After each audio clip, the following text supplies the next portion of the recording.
ఇంట్లో కరెంట్ పోయిందా వెంటనే మన ఫీజు వైర్ చెక్ చేస్తాము. వెంటనే కొత్త ఫీజు వైర్ వేసి కరెంట్ వచ్చేలా చేస్తాము.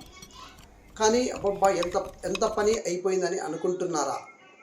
ఆ ఫీజు మీకు పెద్ద వార్నింగే ఇచ్చింది. మీరు దాన్ని ఇగ్నోర్ చేస్తున్నారు. ఫీజు అనేది కేవలం ఒక వైర్ కాదు, అది మీ ఇంటికి బాడీగార్డ్ లాంటిది. అది కాలిపోయింది అంటే అర్థం ఏమిటో తెలుసా?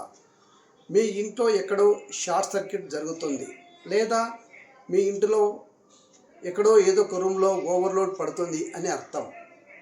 చాలామంది చేసే పెద్ద తప్పు ఏమిటంటే ఫీజు పదే పదే పోతుందని లావుపాటి కాపర్ వైర్ వేస్తారు. వైర్ గట్టిగా ఉంటే ఫీజు పోదు అనుకుంటారు, కానీ లోపల షార్ట్ సర్క్యూట్ అయినప్పుడు ఫీజు పోకపోతే ఆ వేడికి మీ ఇంట్లో ఎక్కడో వైరింగ్ మొత్తం వేడయ్యి మొత్తం తగలబడిపోతుంది.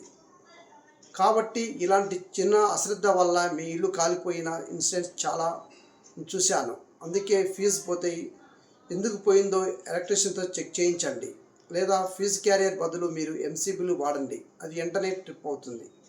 మీ లైఫ్ సేవర్ అయిన ఆర్సీసీబీని ఖచ్చితంగా ఇన్స్టాల్ చేసుకోండి. ఆర్సీసీబీ అంటే రెసిడెన్షియల్ కరెంట్ సర్క్యూట్ బ్రేకర్. అలాగే మీ ఇల్లు సురక్షితంగా ఉండాలంటే ఈ సేఫ్టీ టిప్స్ పాటించండి. ఈ ఇన్ఫర్మేషన్ మీ ఫ్యామిలీకి, ఫ్రెండ్స్కు షేర్ చేయండి. మరిన్ని ఎలక్ట్రికల్ సేఫ్టీ అప్డేట్స్ కోసం నా ఛానల్ ఫాలో అవ్వండి. Thank you.